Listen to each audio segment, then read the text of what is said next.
Hi, I'm Prudence Granger, the carer in residence for the Carer Knowledge Exchange, and I was the carer for my dad who passed away from early onset Alzheimer's disease. This is Care to Share. On this podcast, I have open and honest conversations with carers. We talk about the roadblocks, challenges, and the joys of caring for a loved one. Today's episode may touch on some heavy themes. If you feel uneasy, take a break or skip ahead. This podcast is recorded on beautiful Gadigal land in Sydney. Today, I'm in the studio with Elaine and her son, Reese. Elaine came to Australia over 30 years ago from Malaysia and is a carer for 2 of her 3 children. As a member of the culturally and linguistically diverse community in Australia, Elaine has experienced more nuanced difficulties as a carer, which inspired her to create her own support work business, CJR, named after her 3 kids. Elaine, Reese, it's wonderful to have you here with us today and to hear a little bit more about your caring journey. Thank you for having us today. So I'm going to dive straight in. Can you tell me a little bit about your 3 kids? My daughter was born, she's part of a twin, so I have twin girls, but we lost one. So she was born at 25 weeks, which is in 95 is to me is a shock.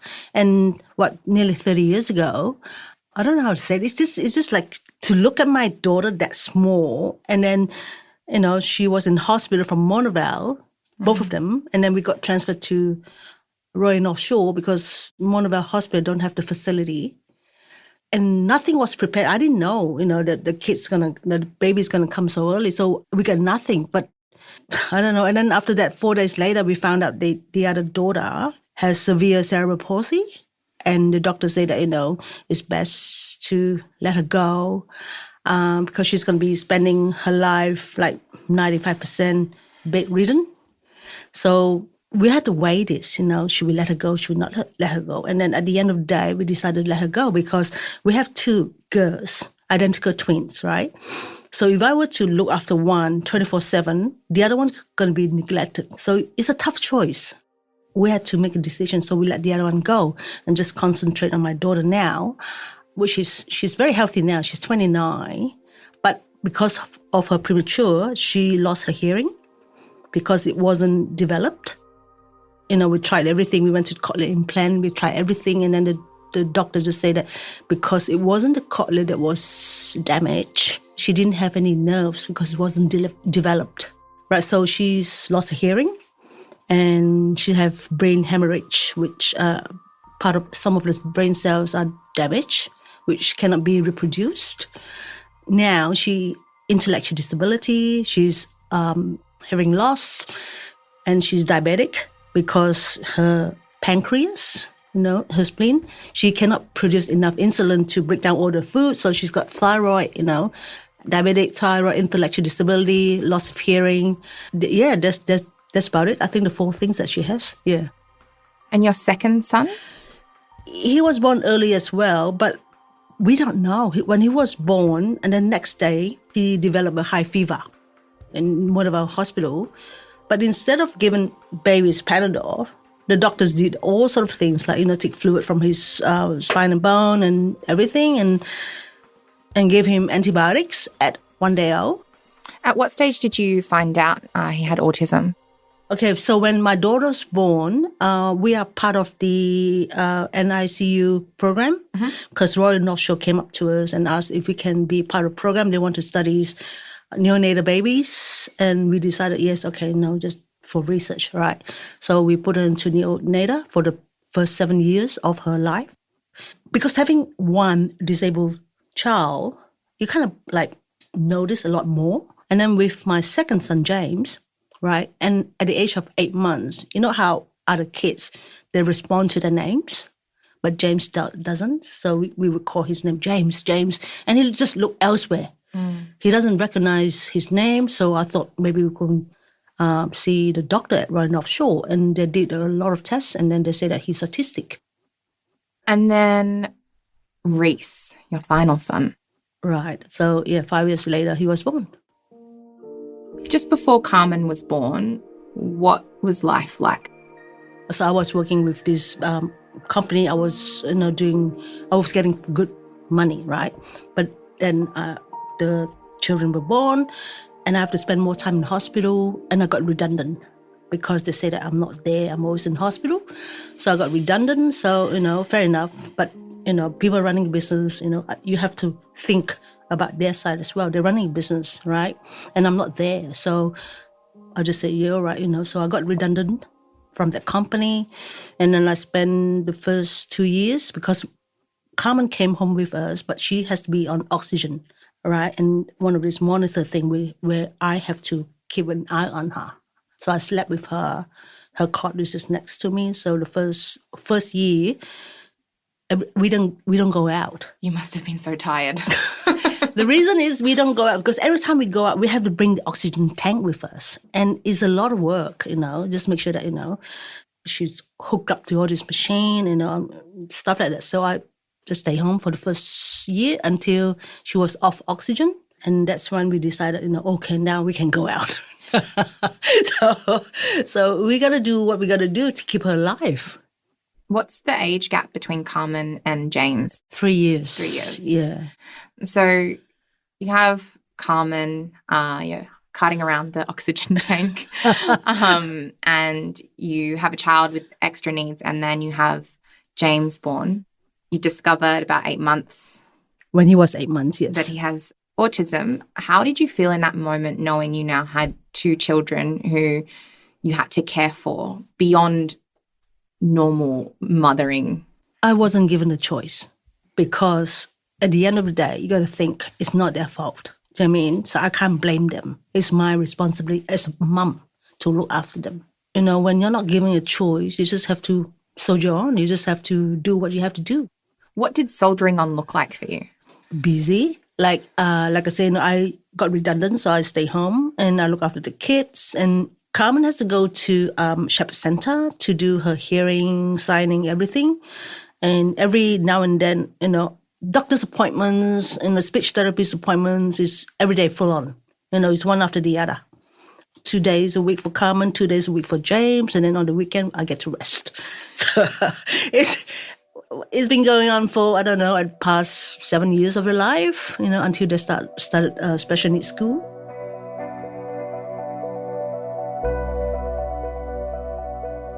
And how did you and your husband balance caring for Carmen and James and then, work responsibilities? So obviously your husband continued to work. Yes, he has to because there's only one income and there's 4 of us, right? So he was working for himself. He's a pastry cook. And after I got redundant, he said to me that why don't you become a pastry cook as well? So that way we can, change times or take over, like taking turns. For example, like he'll get up in the morning at 2:00 and go to work, because all the croissants, muffins, everything got to be out by 6:37, right, for the workers to walk past. And I'll stay back and take the kids to school, and then I'll go to work at 10, and he'll finish at 2, and he'll go and pick the kids up. And I lock up the shop. So that's been going on for a few years until 2007. We decided to sell it. And I want to spend more time with my kids instead of working. Reese was just 4 years old, wasn't he? Reese is 4 years old. We sold it. He worked with a concrete company. He's a driver. He's a cement driver. So there's only one income and then 5 of us. And because he had to work 6 days a week, right, we get nothing from the government. I'm not even entitled to carer's payment because he's working. So I got carer's allowance, which is 120, 30 a fortnight for both of them. And I'm not entitled to family A or B because he works 6 days a week and he was earning over 100,000. But you work 6 days a week, you drive 10, 12 hours. So did you have any help at this stage from support workers at all? No, this is before NDIS. NDIS just rolled over 2016. So there was a long time where you were doing it all by yourself. Yeah, we had to. There's no other choice. And like I say, no, the government didn't pay us anything because Frank was earning up to 100, 6 days a week. And then you have to choose, do we not work so much and get the benefits?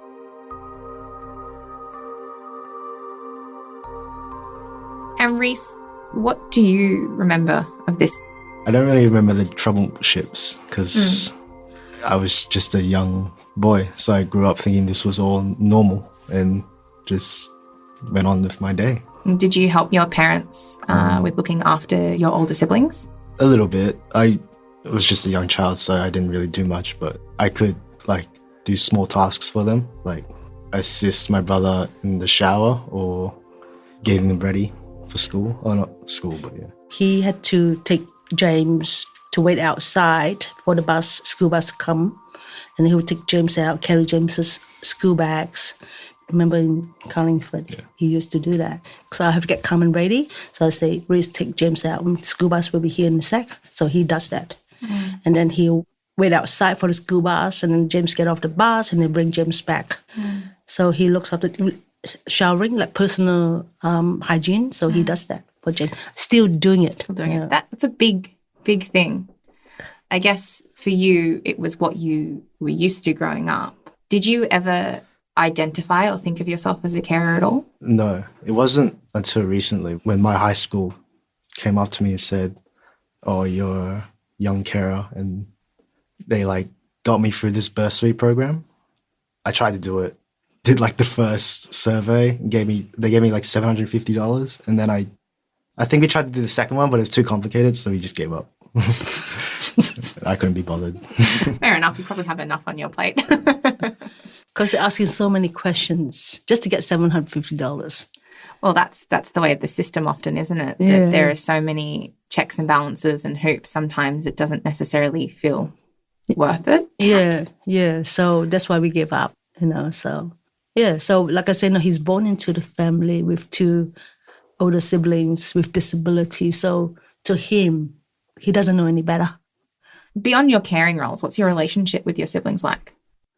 I love them all the same. I would care for them indefinitely as long as they lived. But I don't know how, I guess I felt envy of others with siblings. I wanted to know what that kind of relationship was like. Yeah. That's very normal.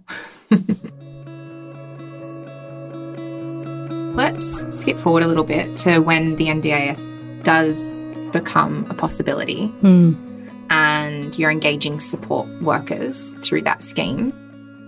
Yes, when the NDIS roll over, because they're already in the system, the NDIS call me and they say that, they're entitled to NDIS. So we did an interview, and then we got the funding, and then I put my kids into, it's day programs and stuff like that. But, it turned out that they didn't give me what I wanted, right? But they charged me for it. And I was a bit angry at that stage. What did you want? So they were saying that, with therapy, they were saying that we gave them art therapy. Art therapy is for them to express themselves, blah, blah, blah, blah. So anyway, they came back with those $2 templates where you color it in. So I came back with that, and I called them. I say, this is not art therapy. And then they said to me, oh, she didn't turn up. I was like, but you still charge me for it. I mean, the therapist didn't turn up, right? You shouldn't charge me for it, right? But they still charge for it. And that's why I decided to become a provider myself, because I think, if I become a provider, I can choose my own support worker for my kids, So I think it would be better for them as well. I did everything for my kids, right? So once I became a provider, oh God, I have to study so much. I have to do Cert 3, Cert 4, and I'm doing diploma now in community services. Oh, it's non-stop. But I enjoy it. I enjoyed learning all these things, and currently I'm doing diploma in community services. Because I want to know what I can do for my kids. How do you juggle all of that? During the day, I don't do much work. I only do my paperwork at 9 p.m. until 1 a.m. and then I go to bed. I get up the next day. I don't get up at 6 or 7. Okay, that's Reese's and Frank's job. So I get about 8:00, and then I do it all over again. And during the day, I do whatever I need to do. Get dinner ready, get everything sorted.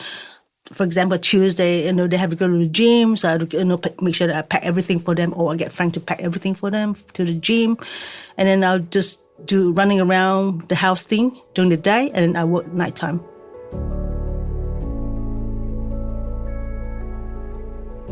Can I ask, from a cultural perspective, some challenges that kind of come up in this care lens, whether it be engaging support workers or whether it be just how you manage things within your own family and your own home? Because, in Malaysia, we don't get NDIS, anything like that. So if you want something, you have to do it yourself, right? And I adapt that here. So if I want something and it's not there, I have to do it myself. But for me, it's not a challenge. For me, that's how I was brought up. So when you say challenges, for me, it's like, it's kind of like not a challenge, but it's like because we were born in Malaysia, where there's no aged care, there's pension, there's no disability pension, there's nothing, not even like Medicare or anything, right? If you want something, you have to go and get it yourself or create it yourself. So for me, having brought up like that, I don't see this as a challenge. So it's almost like there's an expectation of resilience. So yes, it is, but like different background. See, I never thought that I have children with disability. I didn't want to have I don't want to have children at first. Sorry, but it happens, and I guess shame as well. We can say. Do you know what I mean? Like you don't want people to know that you have children with disability. So you try to make the best out of everything. The shame piece, does that kind of come from, the Asian background? Could you elaborate on that a bit more? It's like, for example, my sister's family, they're all doctors, interior designers, accountants. And my kids, they're kind of like nothing. So it took me a while to accept that, but I did accept it. So now, I take them everywhere we go. But do you mean the comparison? One family so talented, and then my family, nobody talented. Sorry, is that? I think it's that. It's hard, but what can you do? From my perspective, because I understand where you're coming from in that piece of like there is this, want for a better word than shame, but there is this like, why is this happening to me? But I don't know about you, but my experience in caring for my dad, I found so much more love and joy in the simplicity of getting to spend more time together. When you look beyond those external opinions and look at your life and your experiences with your children, do you have that joy and that love and that appreciation for spending more time with your kids than you would have otherwise? I do now, but when they were little, I don't have time or luxury to do any of this because, with my daughter, I had to go and learn signing, so I can talk with her, even though I have to communicate with her. So I had to do signing 3 years at TAFE at night time. They start from 6 until 8 and 9, so I did that 3 years. So the first 4 years, I was in and out of day programs, doctor's appointments, learning how to communicate with my kids. So I don't have that luxury of spending time with them for the first 4 years. Until they become older, they're a bit better, they're not as sick, they don't have to go to hospital with pneumonia and stuff like that. Then slowly becomes better. But now that my daughter's 29 now, and my son 26, and the disability kind of like stable now. So to me, that sounds very challenging. And you've moved through and made your own path and created this support work company, CJR. Because, like I said, I started 2017 with just me and another worker and 2 of my kids, as clients, right? And then it just grow. And I don't believe in, how to say, you got to have a website, bring up the business. But I don't believe in all that because I'm very old school, right? So I believe in word of mouth. What would you say that the company CJR specializes in or is inspired by? What inspired my kids? He wants me to do better for them, so I have to do better for them, right? And I don't live forever, right? I have to make sure that they are being well looked after before I can, go to the next journey. But I have to make sure that they are being looked after now. So that they inspire me to do better. And then, like I say, word of mouth. And then I have other Chinese parents that come to me. And because, like I say, we all carers. We all belong to this carers group.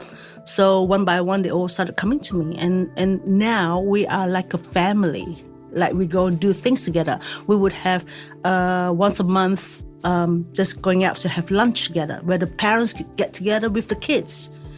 Because it's like a bonding, Our kids have no friends. They don't talk. So we have once a month gathering. Mom and mom can chat. Go out there, bond with our kids, bond with parents, bond with other races. We get to, like a social for us. And within, the word of mouth community that you've created, you were saying, different races, different cultures. Do you have quite a diverse clientele? Well, I do have some Middle Easterns. It's not many, just one or two. I have Indian, Chinese, Hong Kong, Malaysia, Singaporean, and a couple of Australians. So, what do you do to make sure each, different groups' needs are met? When I have new clients, I don't like to take them on until I talk to them. I'm not going to sign someone up and then I can't deliver. I have to go and talk to the client to see what they need. And then if I feel that I can take that person on as a client, then I say, yeah, sure, And from my understanding, you have a few Muslim clients, for example. The Middle Eastern, yes. Middle Eastern. What are the Middle Eastern client needs that are different to, say, your needs? Food for a start, right? So it's all halal. And the way you dress, you can't wear low cuts, you gotta wear the collars and up to there. Because in Malaysia is a Muslim country as well, right? So I kind of understand the culture as well. And then you just have to be, talk to them, address them, everything, to their ways. You got to follow their ways. If you're not sure, you just walk up and talk to the dad or the mom and say, what is it that you want me to do? Can we sit down? Can we write down, what are your requirements? Do you think there's a gap or a misunderstanding within other, systems and supports for people, of different cultures in Australia? It's always a gap. For example, even not about NDS, like with my daughter, right? I'm just talking, this is a gap for my daughter. When she was in primary school, going to high school, right? I want her to go to the deaf and blind school in North Rocks. But they said to me that you can't come in because she has intellectual disability, and all our kids, they don't have intellectual disability. They just can't hear. So we were rejected by Thomas Patterson School. I was so pissed off. Sorry, can I say that? Yeah, of course. I was so pissed off. I was so angry. You said to me earlier about carers not being recognised by the government. Yes. Like I say, we are full-time carers, right? But if we were to drive our kids to certain places, we can't charge our kids for the petrol or anything because we are the parents, right? But if I hire another person, like a support worker, to take them, I can charge them. So I don't understand. Why is that? Like, we are nothing? Is that it? Like, we just parents, we just carers, like we're not there to help our kids? Like the amount of work we put in is 110%. So in the morning, we have to get them ready for the support worker to take them to work. All this time that we have to do is not recognized. What would make you feel seen as a carer? That's a hard one, isn't it? I I know the government is doing something now with Carers Gateway where they promote like Mother's Day lunch and stuff like that. But it's kind of like only once or twice a year, right? But I don't know. For me, because of my background, I'm quite happy as it is. But because we don't get that overseas. We don't get that. It's only here. For the government to see us as carers, I don't know how to answer that. It's very interesting because I think carers are obviously recognised as an integral piece of the tapestry of things to work, but they're needed to keep people with disability going. And I think often there is this word thrown around and used maybe against carers or to encourage carers, which is resilience. When you hear that word, what does it make you feel? I pretty much burned out a long time ago. That's okay. It's just conversation. I'm just going through the motions of caring. It's like, I don't think it's resilience. It's just do it. I don't know. And so it's a necessity. Yeah. Like, do you want to be resilient? Would you prefer to be perhaps more supported so you didn't have to be resilient? I prefer to be more supported. Yeah, like I say, whatever we do for our kids, it's not recognized. So what do you do for yourself every week? Oh, self-care. Okay. But I've been doing this for 20 years. And I said to my husband, look, every Wednesday, I need to go out. And I just hang out with my friends. We do line dancing, actually.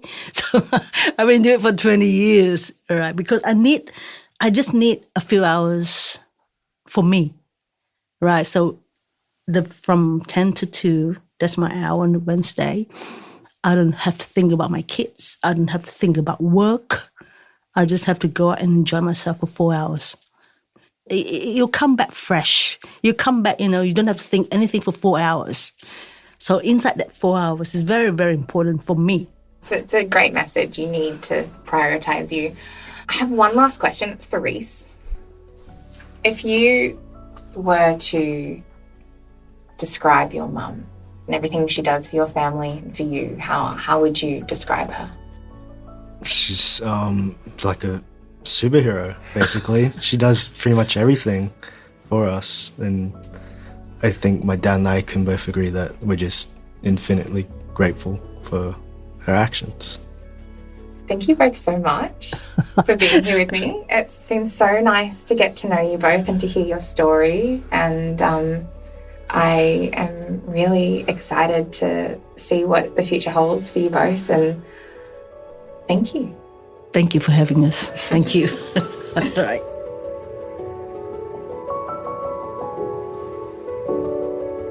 Elaine has been on a very long journey of care with her children, from being in a place where there was no systems of support to now navigating the world of the NDIS and being a service provider herself. After almost 30 years as a carer, to hear that she feels unrecognised by the government still is hard to swallow.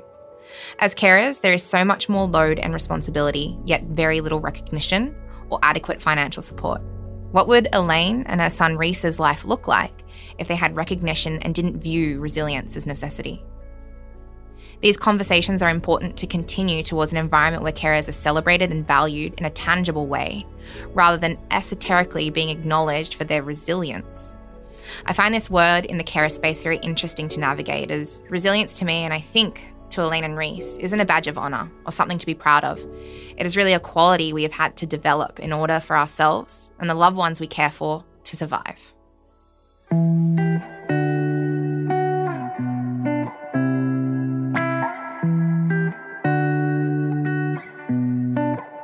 Thanks for listening to today's episode of Care to Share, a product of Impact Studios at UTS and the Carer Knowledge Exchange.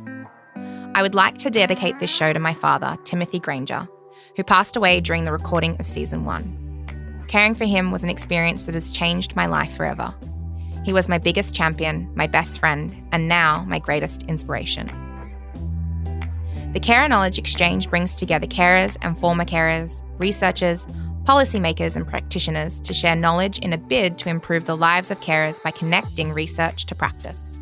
It's a partnership with Carers New South Wales and the Institute for Public Policy and Governance at UTS in Sydney. If anything in today's episode piqued your interest and you'd like to learn more, visit us at carerknowledgeexchange.com.au. Support resources and relevant links will be provided in the show notes.